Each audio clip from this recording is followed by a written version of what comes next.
Hello and welcome to the Solutions Scoop. I'm Ravi Venkataraman. And I'm Amanda Tepper.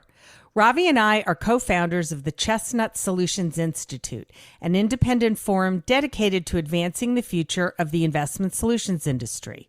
Here at The Scoop, we examine the latest solutions marketplace developments and speak directly with solutions industry leaders. Our guests span the investment ecosystem, from OCIOs to asset owners, investment consultants, asset managers, and other key industry stakeholders.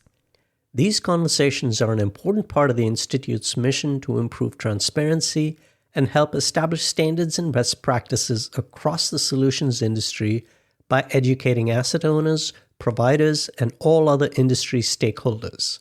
Let's get to today's scoop.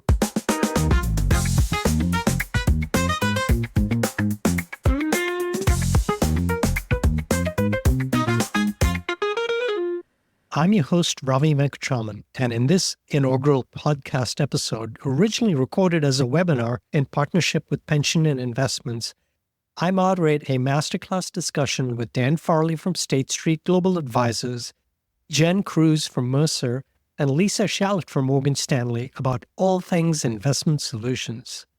This wide-ranging discussion with some of the market leaders in the space includes the introduction of the Chestnut Solutions Institute and its mission, definition of investment solutions, marketplace trends, choices and capabilities available to clients, benchmarking OCIO, managing conflicts, fees, and business growth opportunities.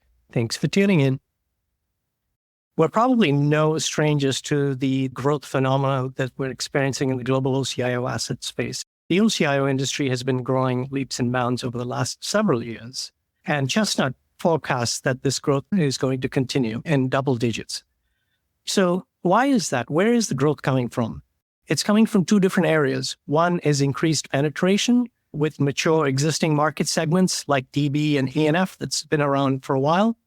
And also more recently, the growth into new market segments, such as the private wealth and insurance space. So this remains one of the few, if not the only, significantly growing areas in what we would otherwise consider a mature institutional business. And whether it's pure institutional or not actually is part of the debate, and we'll get into some of that in a bit. In speaking with you folks, it's been fascinating because you've observed quite a few things. One is the AUM listed for each firm, and this list, the order in this list, you believe to be directionally correct, but inaccurate. Why is that? Because definitions and common understandings, much less a legal obligation to report amongst established conventions, is not existent in this space. What constitutes OCIO? What constitutes a broader solution set? Are legacy manager structures considered to be discretionary? What about privates? What about DC mutual funds? Definitions vary, and unlike mature market segments like mutual funds or composites that are reported regularly, those norms don't exist. I'll give you another example. Performance. Measuring performance. I think we in the industry are complicit in gravitating towards a somewhat myopic focus on performance. But is that right? Is the growth of the solutions space a great opportunity to take a step back and look at it in terms of value and articulate better the value that you folks are all providing clients and how you should be compensated for that value? We think solutions and the reframing of some of the issues is a great place to start. And that's another example of the kind of work that we can do together with you folks in the industry to enhance the value and articulate it better to the marketplace. So that's some of the why. The what, in terms of the Institute's mission, is threefold.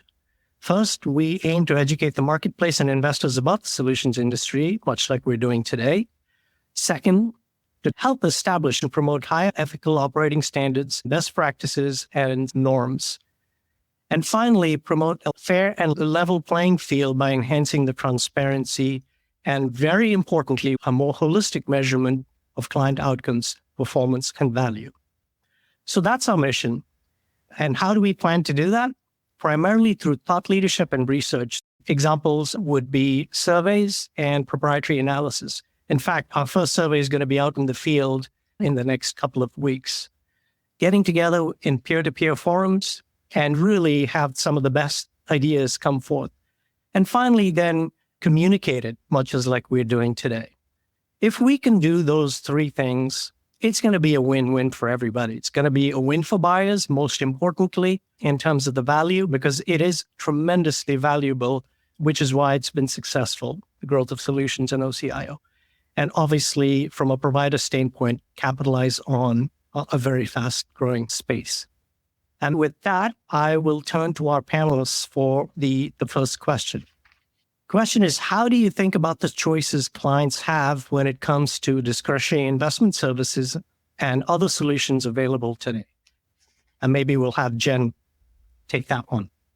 Great. Thank you, Ravi. This is one I'm excited to talk about because it's something that I've gotten to witness a bit over the course of my career. So when I began advising clients, primarily pension and 401k clients, about their investment programs, that was really the kind of only game in town, right? That was the thing that was needed. And there was a lot of expertise that was brought to bear.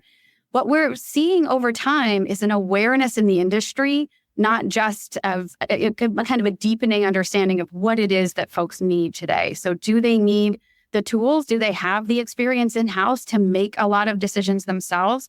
Do they want to continue with a trusted advisor? Or are they at a position where they're looking at their investment programs and the obligations that they have and trying to understand what must I do in-house and where can I look for additional help? Because it's lunch hour for many people, if you'll allow me one quick analogy, I think about this a little bit like going to, those big lunchtime buffets, right? And you'd set up and you've got your hot food and you've got your staple salad, kind of cold buffet area, and you've got to go in and make a decision, right? And if you could just go it alone, you could roll the dice and see how it goes. You could do some research ahead of time and figure out, what does this place do well? What is it that I should get while I'm here? You could go with a friend, someone who knows the place and can give you some suggestions as you go around. Or you can, before you're hungry, before you get to that point, say, listen, I know I'm going to need lunch. Here are the things that I need. You show up, the plate's waiting for you. And that broadly is how I think about the kind of investment options available. You can have your expertise, you got the tools, you make your own decisions. You go with a friend, you understand it might make a bit more time to figure out, step by step what makes the best sense unless you are really aligned on your areas of expertise. Or you can say, listen, there are other things that I need to do. This is one part of my day. Let me, do it as effectively as possible. So those are things that we've seen over time continue to grow. And that tends to be primarily because of that self-awareness, because we're seeing not just industries mature, but organizations think hard about where they have strong expertise, where their people should be spending their time, and where they can partner with some other folks in the industry. So at Mercer, one of the things that I quite enjoy is watching clients come through and say, it's really that qualitative and quantitative expertise. It's Mercer Insight and Investment that makes sense to me. It's the foundational piece of it, or it's this kind of vital OCIO part of our business where we're able to bring those insights to clients. So there is a broad trend, Ravi, as you rightly said, toward outsourcing. And primarily it's because, depending on the segment, very different reasons for it, but a broad need for, if you're an HR professional, there's this, new focus on wellness programs, on engagement of your participants. If you're a pension plan sponsor, there's a lot of energy and effort around that liability monitoring, especially if over the last couple of years you saw tremendous gains and now your plan is potentially in a better spot than it's been in the past. How are you taking risk off and how are you staying close to those programs? Endowments and foundations are faced with a lot more complexity. In some cases, growing privates programs and just new products, secondaries, values-aligned investing that they just need to stay abreast of and make sure they're moving at a pace. And we've got insurance providers, similar, Ravi, that you mentioned, areas of the market that are coming to the fold and saying, listen, again, this is the expertise I have. This is a place where I need to be in the future and who can help me get there. So overall, I think that it's great to have choices, but it can also be overwhelming. So having that choice, that ability to delegate some of those activities can bring tremendous peace of mind and efficiency. And those are two things that we certainly see in very high demand across the board. Thanks, Jen Farley, State Street. Thanks, Jen. Absolutely. Thanks, Jen. Thanks, Ravi. I would echo some of those points. I think the growth in the number of choices is ultimately a good thing because, very often, no one client is exactly like somebody else. But with that choice comes the responsibility and the need to sort of evaluate and go through a lot of those different options. Long are we away from the days when there was sort of a binary outlook? Either it was all outsourced or it wasn't at all. And I think what we're seeing is this grain of that situation where folks are looking to outsource certain activities or get advisory on other activities. And at the end of the day, that's good. I think it ultimately helps organizations get to the solution that they need, get to the answer that's going to be most appropriate for them. But I would echo or expand a little bit on the point that Jen made there at the end, which is with all of those choices, it does take, the downside of this is it takes more time to evaluate what's right for your organization. It takes more time to talk to different providers to figure out who can do what parts of what you're looking for. I think at the end, it's worth it because it does give you a more specific solution that makes sense for you. But there's an investment that it will take to get there. It takes time to evaluate all that. Thanks, Dan. What solutions, capabilities, or value add do you think are overrated, underappreciated, and why? Dan, if you could lead off on this one.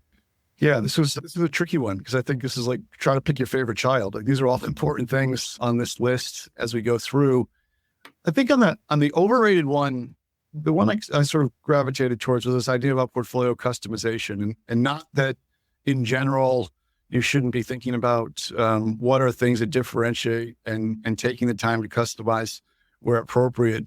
But the one that jumps to mind is very often in the DC part of our business when people think about their target date funds and should they have a custom target date strategy, and all too often they feel like their demographic is different or there's something specific about the company. When you're going to go through the work, it looks a lot like the standard assumptions that people make for their target date funds. And it turns out that that's not a good outcome or a good avenue for them. And so I think I use that as an example along the lines of perhaps clients feeling that the amount of customization that's necessary in many cases is not necessarily as needed as perhaps anticipated. Absolutely not saying that you should go with the cookie cutter approach either, but the level of that customization could be one that's monitored a little bit differently. I think on the underappreciated side of it, I think it's probably on the risk management lens here. I think this is one that's very difficult for people to articulate what levels of risk they are willing to take out of their portfolio and exactly how that gets measured, because I mean, quite frankly, that's a very fluid number. There's what you might say a long-term sort of normal situation, and then it's how you might answer that question in the middle of a challenging environment. So that ability for a partner to help tease out what that actually means and to really articulate that both in terms of how it gets memorialized in something like an investment policy statement or how it gets put into practice, I think is probably a bit underappreciated. And risk is so many different things, right? It's at the high level, it's how much standard deviation you want to take on your portfolio, but it's also drawdown risk, it's implementation and liquidity risk. How do you rebalance your portfolio appropriately? I think all of those things come into play. And there's the theory and then there's the application. And it's in those details where that risk management adds its most value to the situation. The other one I would just sort of throw out there is one that wasn't on the list that I think is missing there is the service or the extension of staff that a provider can have, because I very much believe that in the OCIO space, there's an investment management component of the offering, and there's a servicing side of that. And I think that's probably underappreciated as well. All too often, we're focused on the returns only side of it, and I do think that for folks who are looking at OCIO to be able to kick the tires and really drill into that service side of it, it's an important one that's perhaps a bit underappreciated as well. Great, thanks, Dan. Great viewpoint. Jen, do you want to add really quickly? And I also want to bring in Lisa on this one. Yeah, no, great. I think nothing to disagree with on what you just said, Dan, but I will pick two different ones. The first is, I guess, if I were to pick something that I think can be, and you alluded to this too, but this idea of alpha or just pure short-term performance it is a thing we always have to be guarding ourselves and clients against, right? It's easy to see underperformance and start to get nervous. And it takes a lot of discipline and governance to guard against that instinct. And so governance would be, I think, one of the most important capabilities that comes through in an OCIO framework, where you do have that, institutional background, that hindsight, the foresight to say, nope, we've been here before. We know how this goes. You've got a thesis, you've got a process, you test it, and you make changes based on that kind of careful, thorough process versus, a style is deeply out of favor and then comes swinging back. So those are two quick things to add on. But I certainly agree that risk management piece is absolutely critical. Awesome. Thank you, Jen. And I want to bring in Lisa Shallet from Morgan Stanley. Welcome, Lisa. Do you have a perspective on this? Sure. Look, I think from where we sit, there's two fundamental things that we always like to remind clients about. The first is really about manager access. I think very often people come in, they talk about asset allocation, they talk about your investment policy statement and things of that nature. And we spend a lot less time actually talking about manager access and what the actual solution consists. And that can make all the difference, as we know. I think the second, thing that we often talk about is, and it's at the heart of discretionary management. Many folks come to this OCIO space from the position of being an advisor, from the perspective of, pure consultant. And there's a lot about that I think is grounded in fundamentals and grounded in theory, but it's actually not anchored in the realities and the practice of discretionary portfolio management. And so we often talk a lot about the importance of understanding markets and market color, not from the perspective of being tactical and not from the perspective of market timing, but more from the perspective of having a very robust strategy around transition, around rebalancing, around an entry strategy if you're going to change your asset allocation, because those things matter a lot. And where you buy something ultimately dictates what your returns are. And we think that very often that piece of the puzzle is undervalued. Thanks, Lisa. You're right. Several of you touched on some of the aspects of what you bring, trading, the back office, the ability to monitor risks on a real-time basis. I think these are all things that are hard to overlook, and they're certainly not fun to talk about, but super valuable. I'd like to stay with you, Lisa, if you don't mind kicking off our next question. Fees, a ton of you are interested in this issue of fees. I want to ask you, what do you think is the right way to charge clients for OCIO in particular and other investment solutions? I think increasingly there is talk of sort of non-traditional, if you will, fee arrangements. So do you have thoughts on that? Yeah. So look, ultimately, we believe in unbundled and transparency. And the reason is that our belief is that we've got to be able to demonstrate that we're adding value every step of the way. To Dan's point, that we understand the various pieces and what our capabilities are and where maybe they aren't, and where, there are additional providers who we might want to bring in. And so for us, optimal fee constructs are extraordinarily simple and transparent. There's one asset-based fee, which constitutes advisory, the advice component, and that advice component is all inclusive. It's the entire service component. There's no additional fees. You're not adding for travel. You're not adding for custody. You're not adding for any of these things. It's all included. Any analysis is part of advisory when you're modeling, asset liability streams, or you're modeling, future cash flows. And then there's your investment manager fees. And of course there, we always try to work with clients on, an investment manager fee budget and saying, look, part of your ultimate returns are going to be that optimization of fee budget. What do you feel comfortable paying in aggregate fees? How can we work with that as an additional variable that we're trying to optimize on your behalf? Thanks, Lisa. Jen, do you find coming from the heritage of consulting, you feel the pressure to go in a different direction from clients on this? So I think a couple of nuances that are important. I agree with the fee budget and thinking about where you want to express, again, that risk or that alpha. One of the benefits that we have in this open architecture framework is we can be very agnostic in terms of where we go to do that, and can work with smaller providers, larger providers, depending on what the remit is. But having that discussed up front and everyone understanding what that fee needs to be and where we need to go, because I agree with the notion that you can play with some of these numbers around like passive versus active in different asset classes. And it is hugely important that clients understand, what am I paying for? Where is their value in using your market power and relationships with managers to be a single client that they interact with. And so there are fee savings that get passed on to me. Where is that fee savings coming from versus your discrete fee and the benefits that you can provide there? I do think that level of transparency is huge, but the challenge that we continue to have is thinking of OCIO as a monolith, right? Saying, okay, yep, that's OCIO, it's everything. But even, among the folks on the phone, we might just describe everything as a bit differently, with some leaning more into the service component of it, the strategy component of it, and others, and more on the like custody and bundling and that kind of thing. So it depends on where you want to have flexibility in that open architecture. But the transparency is absolutely key, and asking those questions.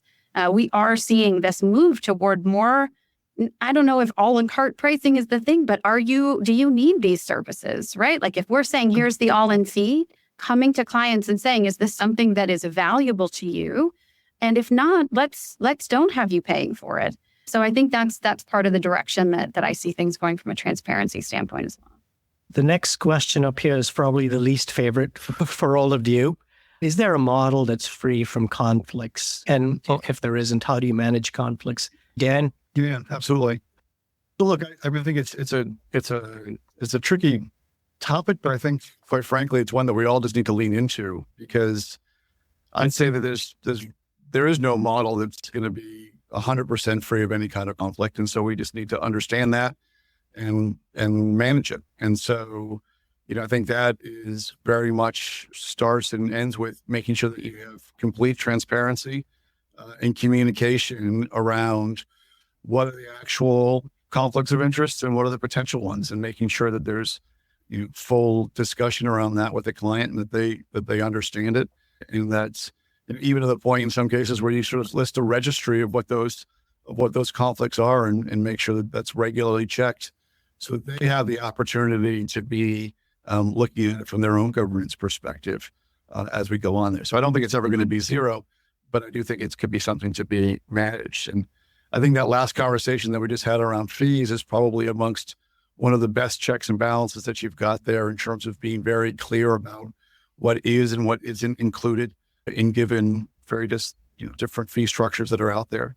Probably the most obvious one in this case, in this part of this conversation, is around asset managers who might use their proprietary strategies as part of the portfolios. And again, I think if that's talked about where that's appropriate and how those selections are made and when they'll use internal versus external strategies, I think that can be managed pretty easily. Even if it comes down to that fee point where you say, all right, well, here's an all-in fee for anything within my firm, this is what you're going to pay for that. And so whether I get picking an active strategy or an index strategy, then, I don't have that conflict. That's one way that you could manage it. Or performance fees could be another way that you manage that. So, at the end of the day, we all have the fiduciary responsibility around this. And like I said, I think it's transparency and communication that gets us through trying to work through all of these issues. Sometimes tied closely to the performance and conflicts question, which is benchmarking. How do clients and intermediaries measure success, and how can they be improved? Maybe we'll have Jen lead off on that one. Sure. And I think this is another question that came through in the comments from the participants as well. So thank you for that. I want to start, before I get into the experience of how I see clients measuring things today. One of the questions that came, a survey that came through recently, was talking through the top reasons for pursuing an OCIO solution. And the top reasons that came through were better risk management, a lack of internal resources, additional fiduciary oversight, and faster implementation. So to my mind, if we think about how we should measure success of an OCIO program, it should be in how it's providing the benefits of the kinds of things that people are hiring us to do, right?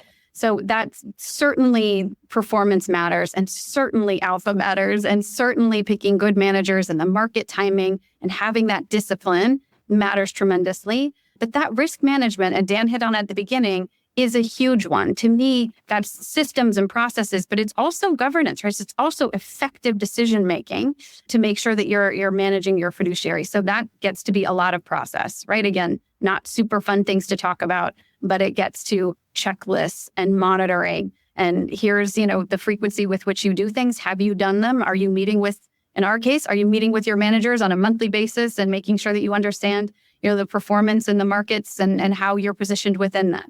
Who's doing that? Who's taking that meeting? Who's maintaining that strong governance? If there's a lack of internal resources, often that comes through in things like operational due diligence, paying close attention to the, executing of legal paperwork, the implementation, the actual moving of the money from one fund to another, raising cash, spending policies, those kinds of things. So taking that list. And again, how do we measure that, right? Are we counting what it is that we're doing? Because the work in many cases is the work. So who's doing it, and are we monitoring it and then reporting back? Because the client's responsibility is making sure that you as your OCIO provider are doing your job. So are you doing all of your jobs, and are you reporting out to us on those things? From a fiduciary oversight standpoint, making sure that you're also paying attention to the evolutions in the market, right? Not just what do you have today, but what are you going to need going into the future? And that faster implementation one is absolutely huge because it tends to be the case. Just, great intentions across the board, but it can take, 3, 6, 9, 12 months to make a manager change, depending on if you're communicating out to participants, just for some of the legal paperwork. The other things for sure are that freeing up of capacity. Again, let's measure it. How much time are you spending today on these things? And are we actually saving you that time on the back end? So there's the performance and all that other folks weigh in on benchmarks and things like that we can use just to not overstay the time. But I do think that breadth of services that's being provided need to be measured as part of the program. Great. Thanks. Dan, do you have any thoughts on that? Yeah, I think Jen laid out a lot of good perspectives on that. As I think about this question, I think it's really one of trying to think about what the basket of measures are, because there's no one single answer to this. But I think there's a variety of different ways that can be looked at and measured to determine are we doing what we said and the organization set out by hiring an OCIO in the first place. And for me, that's always first and foremost, what are the objective of the assets that were being managed, and whether that be spending policy growth for endowment and foundation, whether that be funding ratios and defined benefit or whatever it is, all of these assets have a purpose. And I think first and foremost, we need to be holding that as the North Star that we've got to be looking at. All too often, it is short-term performance that gets looked at as just the returns only, and those need to be looked at. But I think oftentimes the big picture gets lost in some of that. I think the absolute return numbers that we're seeing are important. I think it's important to measure risk and how much is being taken on there as well.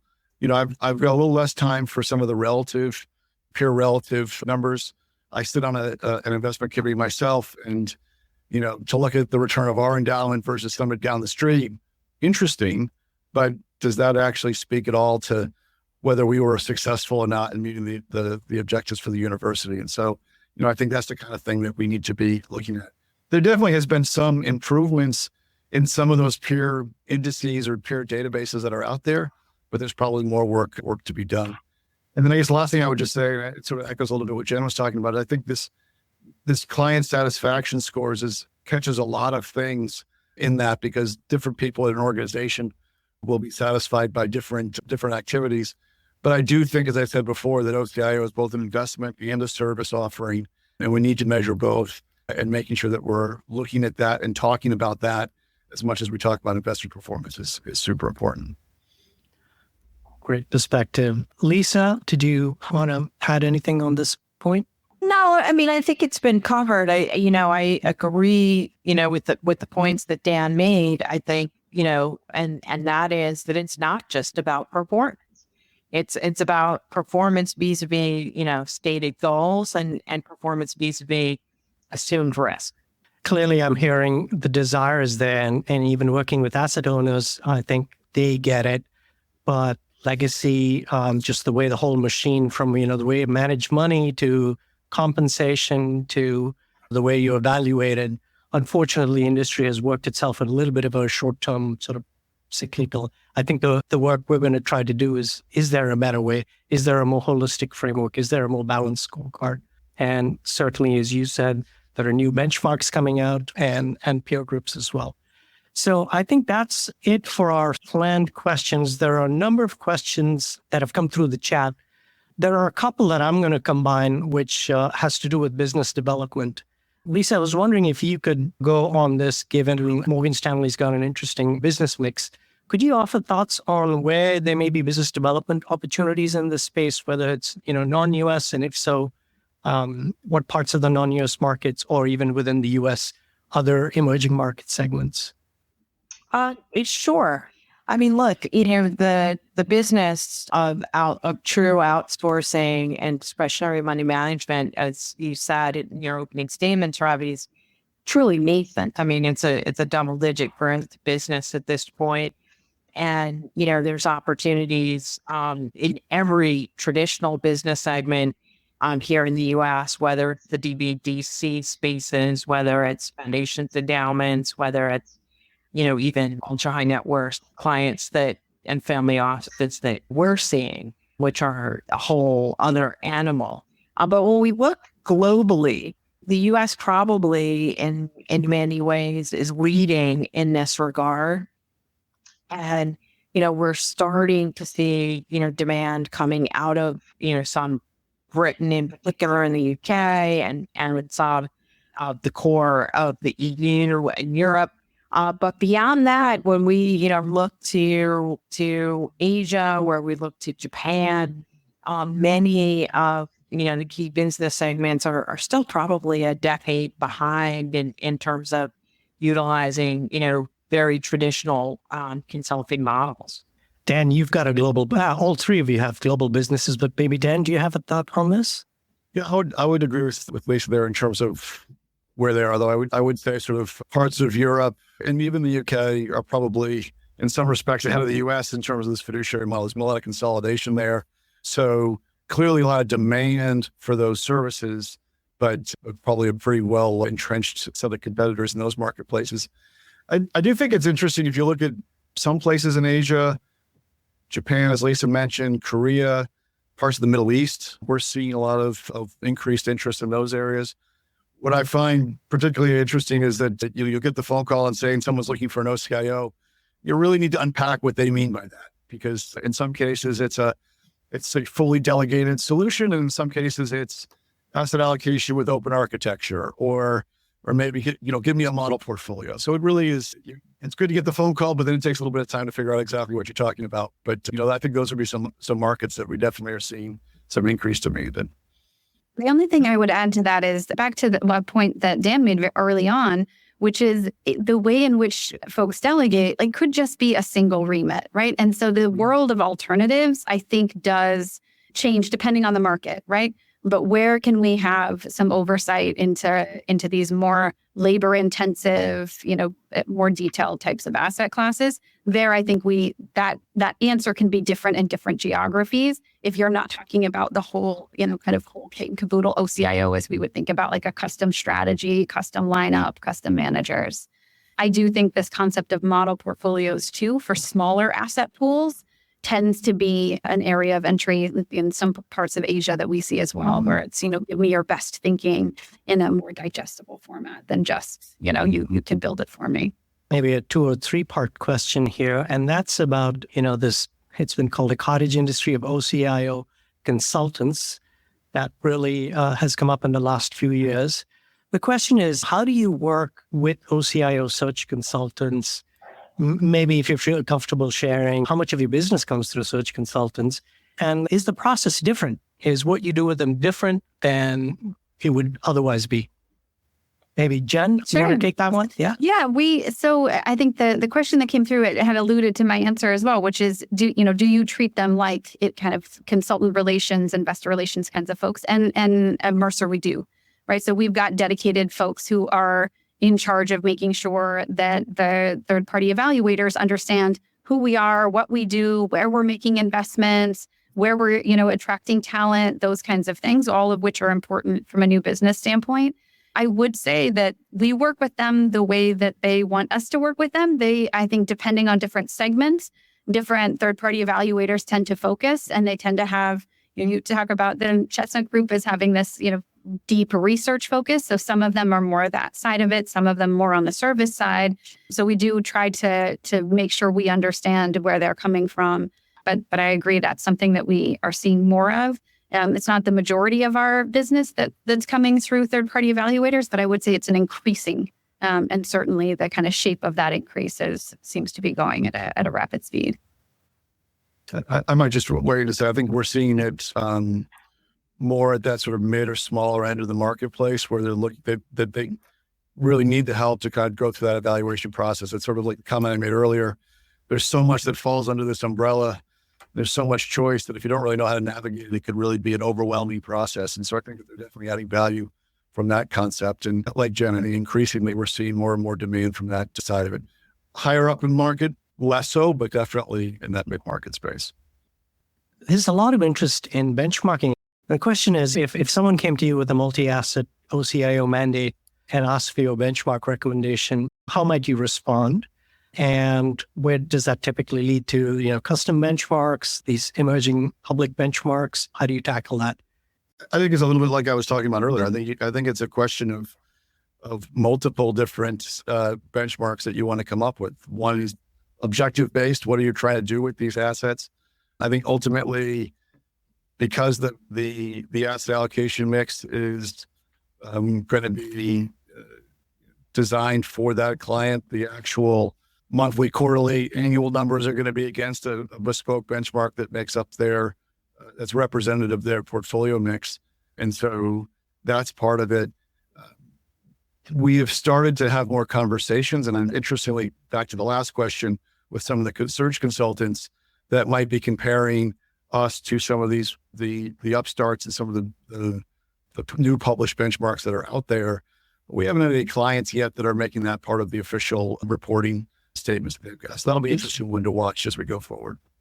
Is there advisory work that typically comes along with that? If a client just comes to you and say, we're looking for multi-asset, can you just figure it out for us? Absolutely. For us, client discovery is a huge part of our process.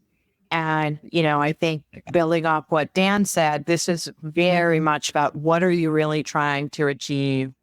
How, do your values and the metrics of your organization and the fiduciary responsibilities that you, as a board, as a asset owner, array, and how do we create that custom benchmark? And we very much believe that every organization should have a custom benchmark. That's not to say that we're, averse if the client says, well, I still want to make sure that if a 60-40 portfolio, which is measured this way, is performing X, that I can look at, you at the end of the day versus that. We understand that. But ultimately, client discovery and custom benchmarking is a key part of what we believe a fiduciary should be doing. It's almost irresponsible to take generic benchmarks. Lisa, that's so well put, and I completely agree, right? I think that idea, one of the things that we struggle with from an objective setting with clients, and this is an individual challenge, right? That idea of risk and the on paper risk that folks are willing to understand versus the reality of, can you tolerate a market's, fall of 20%? That's a hugely important thing to ask different questions around and keep checking, right? Like keep showing, hey, here's how this is going to look and feel. Are we still fine with where we are? Because that is a powerful and important metric. And it isn't something that always comes up in things like, as Lisa rightly said, that 60-40, right? With the volatility that you live looks different than that kind of abstract benchmark out there. So it's an important but difficult thing to try to underline for clients. There's a question about, is GIPS an important metric? Is it really coming on? I know some of these standards are in the formative stages. Are you being asked by clients about GIPS compliant?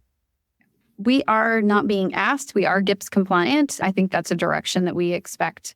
They'll just be more of a, make sure that we can see this as a view. Again, I would argue that those objectives matter the most, but having that, rigor and process for GIPS isn't something we've seen asked from clients so much, but is something that we've undertaken to do because we think it will be.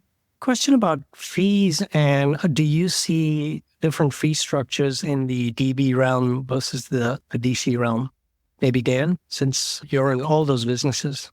Sure. I think that there's different fees just because they're different businesses, right? The sense that the work that's being done, particularly as it relates around participant engagement and communication and the like, you don't have that as much in the DB space.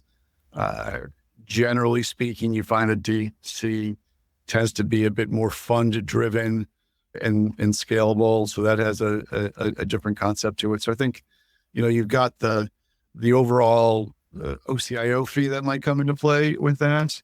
That would be different in DC versus DB. And then obviously you've got all the various managers and the implementations that you have there that would be different as well. So they're not light years apart, but I think understanding there's some nuanced differences between the deliverables is important.